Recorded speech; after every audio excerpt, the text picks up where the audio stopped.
चलिए जानते हैं आज देश और दुनिया की सिलेक्टेड काम की और महत्वपूर्ण 25 बड़ी खबरों को सिर्फ 10 मिनट में। पर अभी तक आपने इस वीडियो को लाइक नहीं किया है तो लाइक कर दें और इस चैनल को सब्सक्राइब भी कर लीजिए। कपूरथला में अमृतपाल सिंह का रोड शो, पिता बोले जेल में जोश से लबरेज है आपका नेता, संविधान को लेकर भी प्रतिक्रिया दी।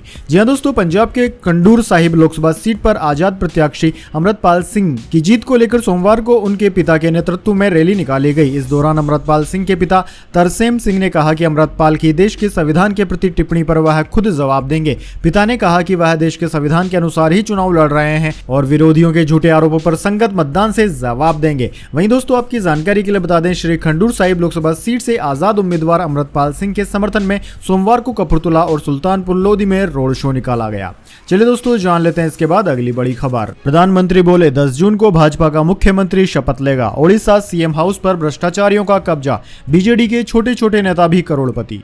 जी हां दोस्तों, प्रधानमंत्री मोदी ने सोमवार को ओडिशा के ढेकानाल, कटक और पश्चिम बंगाल के झांडग्राम में जनसभाएं की। प्रधानमंत्री ने कटक में कहा कि ओडिशा में 10 जून को बीजेपी का पहला मुख्यमंत्री शपथ लेगा। यह तय है। तीसरी बार मोदी की सरकार दिल्ली में शपथ लेगी, यह भी तय है। इससे पहले ढेकानाल की जनसभा में उन्होंने कहा कि ओडिशा की बीजेडी सरकार पूरी तरह भ्रष्टाचारियों के कब्जे में है। चलिए दोस्तों, जान लेते हैं अगली खबर। ईडी का दावा, आम आदमी पार्टी को 7.08 करोड़ अवैध फॉरेन फंडिंग मिली, गृह मंत्रालय से कार्यवाही की मांग की। आतिशी बोली ये केस 11 साल पुराना। जी हां दोस्तों, एनफोर्समेंट डायरेक्टरेट ने गृह मंत्रालय को पत्र लिखकर बताया है कि आम आदमी पार्टी को विदेशी फंडिंग में 7 करोड़ रुपए से ज्यादा फंड मिला है। यह फंडिंग 2014 से 2022 के बीच Canada, America, middle east, New Zealand और ऑस्ट्रेलिया से मिलने का दावा किया गया है। एजेंसी के मुताबिक यह foreign contribution regulation act FCRA का उल्लंघन है। वहीं दोस्तों, पंजाब के पूर्व MLA सुखपाल सिंह खेरा और अन्य लोगों के खिलाफ ड्रग्स से जुड़ी मनी लॉन्ड्रिंग जांच में एजेंसी को कुछ डॉक्यूमेंट और ईमेल मिले थे,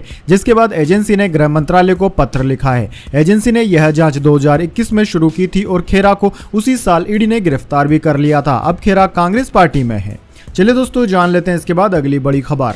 बीजेपी RSS नेताओं की टारगेट किलिंग, यहूदी भी निशाने पर। अहमदाबाद से गिरफ्तार 4 आतंकवादियों की बड़ी साजिश हुई नाकाम। जी हां दोस्तों, अहमदाबाद एयरपोर्ट से पकड़े गए 4 ISIS आतंकवादियों ने पूछताछ में बड़ा खुलासा किया। गुजरात ATS के हत्थे चढ़े आतंकवादियों को बड़ा टास्क दिया गया था। दरअसल दोस्तों, ATS ने अपनी जानकारी में बताया है कि पकड़े गए आतंकवादियों को यहूदियों के प्रमुख स्थलों पर हमले करने और बीजेपी RSS के साथ हिंदू नेताओं की टारगेट किलिंग का टास्क दिया गया था। दरअसल दोस्तों, एयरपोर्ट से पकड़े गए 4 आतंकी श्रीलंकाई नागरिक हैं। ये चारों श्रीलंका से पहले चेन्नई पहुंचे थे और इसके बाद चेन्नई से अहमदाबाद एयरपोर्ट पर उतरे थे। यहां पहुंचने पर गुजरात ATS ने इन्हें पाकिस्तान में हथियारों के साथ गिरफ्तार कर लिया था। चलिए दोस्तों, जान लेते हैं इसके बाद अगली खबर। वोटर्स थे नाराज तो अचानक पहुंच गए राहुल गांधी, लगे जय श्री राम के नारे तो ऐसा था रिएक्शन। जी हां दोस्तों, लोकसभा चुनाव 2024 के 5वें चरण को लेकर सोमवार को मतदान हुआ। इस दौरान उत्तर प्रदेश की हॉट सीट रायबरेली पर एक गांव के लोगों ने मतदान का बहिष्कार किया। वोटिंग का बहिष्कार करने वाले मील एरिया थाना क्षेत्र के मेनूपुर गांव के ग्रामीण थे। इन ग्रामीणों को वोट देने के लिए समझाने रायबरेली से कांग्रेस प्रत्याशी राहुल गांधी भी पहुंचे। ग्रामीणों को समझाने पहुंचे राहुल गांधी के सामने जय श्री राम और हर हर महादेव के नारे लगाए गए। जैसे ही जय श्री राम और हर हर महादेव के नारे लगाने शुरू हुए, राहुल गांधी ग्रामीणों के सामने हाथ जोड़कर नमस्कार करते हुए निकल गए।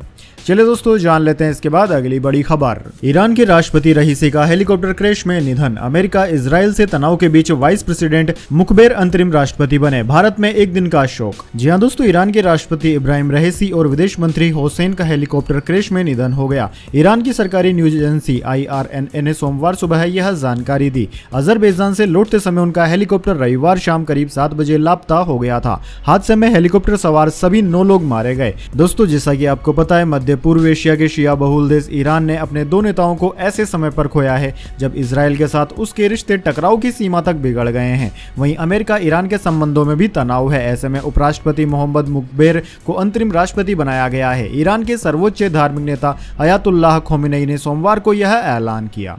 चलिए दोस्तों, जान लेते हैं इसके बाद अगली बड़ी खबर। नड्डा बोले पहले RSS की जरूरत थी, अब बीजेपी सक्षम, अब भाजपा अपने आप को चलाती है, काशी मथुरा में मंदिर का कोई प्लान नहीं। जी हां दोस्तों, भाजपा के राष्ट्रीय अध्यक्ष JP नड्डा ने कहा है कि पहले हमें यानी कि भाजपा को राष्ट्रीय स्वयंसेवक संघ RSS की जरूरत थी, लेकिन आज भाजपा सक्षम है, आज पार्टी अपने आप को चला रही है। नड्डा ने यह भी साफ किया कि काशी मथुरा में मंदिर बनाने का उनका फिलहाल कोई प्लान नहीं है। नड्डा ने ये बातें द इंडियन एक्सप्रेस को दिए इंटरव्यू में कही। चलिए दोस्तों जान लेते हैं अगली खबर। ईडी ने केजरीवाल की कस्टडी बढ़ाने की मांग की। रावेज एवेन्यू कोर्ट 2 जून को सुनवाई करेगा। इसी दिन दिल्ली सीएम को सरेंडर भी करना है। जी हां दोस्तों, दिल्ली शराब नीति केस में ईडी ने रावेज एवेन्यू कोर्ट से केजरीवाल की कस्टडी बढ़ाने की मांग की है। ईडी ने कोर्ट से 14 दिन का समय और मांगा है। कोर्ट 2 जून को इस पर सुनवाई करेगा। फिलहाल दोस्तों दिल्ली सीएम 1 जून तक जमानत पर है। सुप्रीम कोर्ट ने उन्हें जमानत देते हुए 2 जून को सरेंडर करने का आदेश दिया था। वहीं दोस्तों इसी केस में बीआरएस नेता के कविता की कस्टडी भी 3 जून तक बढ़ा दी गई है। ईडी की 8वीं सप्लीमेंट्री चार्जशीट में ईडी ने अरविंद केजरीवाल और आम आदमी पार्टी को आरोपी बनाया है। जांच एजेंसी ने 21 मार्च को केजरीवाल को अरेस्ट किया था। चलिए दोस्तों जान लेते हैं इसके बाद अगली बड़ी खबर। कुछ जगहों पर जानबूझकर धीमी वोटिंग कराई जा रही है। आदित्य ठाकरे ने चुनाव आयोग से की शिकायत। जी हां दोस्तों, लोकसभा चुनाव के 5वें चरण में महाराष्ट्र की 13 सीटों पर सोमवार को मतदान हुआ। इस चरण में मुंबई उत्तर से बीजेपी उम्मीदवार और केंद्रीय मंत्री पीयूष गोयल, कल्याण से शिवसेना के श्रीकांत शिंदे, डिंडोरी से भारती पवार, भिवंडी से कपिल पाटिल समेत कई दिग्गज की प्रतिष्ठा दांव पर थी। इसी बीच दोस्तों आदित्य ठाकरे ने शिकायत की। उन्होंने कहा कि यहाँ वोटिंग की रफ्तार काफी सुस्त है और इसी बीच सामने कि मुंबई में बोरीवली के कई इलाकों में वोटिंग मशीन खराब हो गई। इसकी वजह से लोग कतारों में खड़े हैं। सामने आया है कि सुबह से ही लाइन में लगे लोगों का नंबर अभी तक नहीं आ पाया है। शिवसेना नेता उद्धव ठाकरे ने चुनाव आयोग से इसकी शिकायत भी की।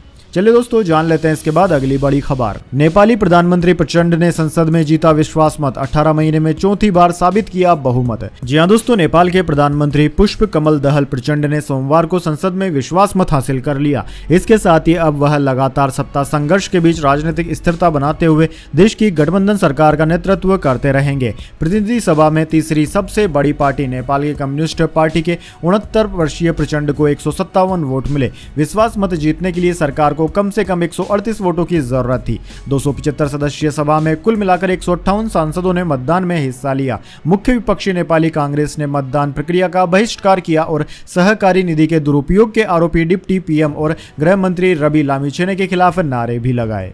चलिए दोस्तों जान लेते हैं इसके बाद अगली बड़ी खबर। चुनावी नतीजों के बाद शेयर बाजार में तेजी आएगी। प्रधानमंत्री बोले 10 साल में 25,000 से 75,000 पर पहुंचा सेंसेक्स। पीएसयू में रही बढ़त। जी हां दोस्तों, प्रधानमंत्री मोदी को विश्वास है कि 4 जून को लोकसभा चुनाव के नतीजे आने के बाद शेयर बाजार में तेजी देखने को मिलेगी। प्रधानमंत्री मोदी ने एनडीटीवी को दिए इंटरव्यू में कहा कि चुनावी सप्ताह के दौरान या जिस सप्ताह लोकसभा चुनाव के परिणाम घोषित होते हैं, बाजार का प्रदर्शन दिखाएगा कि कौन सत्ता में वापस आ रहा है। वहीं दोस्तों प्रधानमंत्री मोदी ने आगे कहा कि 10 साल पहले जब हमारी सरकार आई तो बाजार 25,000 पर था और अब 75,000 पर है। पीएसयू बैंकों को देखें, उनके शेयरों की वैल्यू बढ़ रही है। कई सरकारी कंपनियों के शेयर पिछले 2 साल में 10 गुना से ज्यादा बढ़ गए। प्रधानमंत्री मोदी ने 26 मई 2014 को पहली बार प्रधानमंत्री पद की शपथ ली थी। चलिए दोस्तों जान लेते हैं इसके बाद अगली बड़ी खबर। आईसीएमआर बोला कोवैक्सीन के साइड इफेक्ट्स वाली रिसर्च गलत। कहा रिसर्च पेपर से हमारा नाम हटाया जाए, हमने स्टडी के लिए कोई मदद नहीं दी। जी हां दोस्तों, बनारस हिंदू यूनिवर्सिटी बीएचयू की एक रिसर्च में सामने आया है कि कोवैक्सीन के भी साइड इफेक्ट्स हैं। इसमें भारतीय चिकित्सा अनुसंधान परिषद आईसीएमआर का हवाला दिया गया है। आईसीएमआर ने इस पर प्रतिक्रिया दी है और इसे गलत बताया। आईसीएमआर ने बीएचयू को एक नोटिस भेजा है। इसमें आईसीएमआर के डायरेक्टर जनरल डॉक्टर राजीव बहल ने लिखा है कि जिस रिसर्च में यह दावा किया गया है कि अध्ययन में वैक्सीन लेने वाले लोगों पर गंभीर साइड इफेक्ट्स देखे गए हैं, वह रिसर्च पूरी तरह भ्रामक और गलत तथ्यों पर आधारित है। इसका आईसीएमआर से कोई लेना देना नहीं है। वहीं दोस्तों आईसीएमआर ने इसके लिए कोई मदद नहीं दी है। रिसर्च पेपर से आईसीएमआर का नाम हटाया जाए और एक माफीनामा भी छापा जाए। चलिए दोस्तों जान लेते हैं इसके बाद अगली खबर। रेड अलर्ट, लू से भट्टी बना दिल्ली एनसीआर। नफसगढ़ में पारा 47 डिग्री के पार। जान लीजिए अगले 7 दिन में कैसा रहेगा मौसम। दरअसल दोस्तों भारतीय मौसम विज्ञान विभाग ने देश के उत्तरी राज्यों हरियाणा, पंजाब और दिल्ली के लिए हीट वेव का रेड अलर्ट जारी किया है। इतना ही नहीं, आईएमडी ने यह भी कहा है कि रविवार से अगले 5 दिन तक लू की स्थिति बने रहने की संभावना है। हालांकि ऐसे में चिंताजनक बात तो यह है कि दिल्ली में पिछले 2 दिनों में तापमान 44 डिग्री से अधिक पहुंच गया। यहां तक कि दिल्ली का सबसे गर्म क्षेत्र नफसगढ़ रहा है, जहां रविवार को अधिकतम तापमान 47.8 डिग्री दर्ज किया गया है, जो कि पूरे देश में सर्वाधिक है। वहीं दोस्तों भारतीय मौसम विज्ञान विभाग यानी कि आईएमडी ने दिल्ली के कई हिस्सों में लू चलने का अनुमान लगाया और रेड अलर्ट जारी कर दिया। विभाग ने आंशिक रूप से बादल छाए रहने और 25 से 35 किमी प्रति घंटे की रफ्तार से तेज हवाएं चलने का भी अनुमान लगाया है। वहीं इसके अलावा दोस्तों आईएमडी ने बाहर जाते समय हल्के रंग के ढीले सूती कपड़े पहनने का भी सुझाव दिया है। चलिए दोस्तों जान लेते हैं इसके बाद अगली बड़ी खबर। ईपीएफओ ने बदल दिया नियम, पीएफ खाता धारकों की मौत पर अब आसानी से नॉमिनी को मिलेगा पैसा। जी हां दोस्तों, कर्मचारी भविष्य निधि संगठन ईपीएफओ के सदस्य के लिए बड़ी खबर है।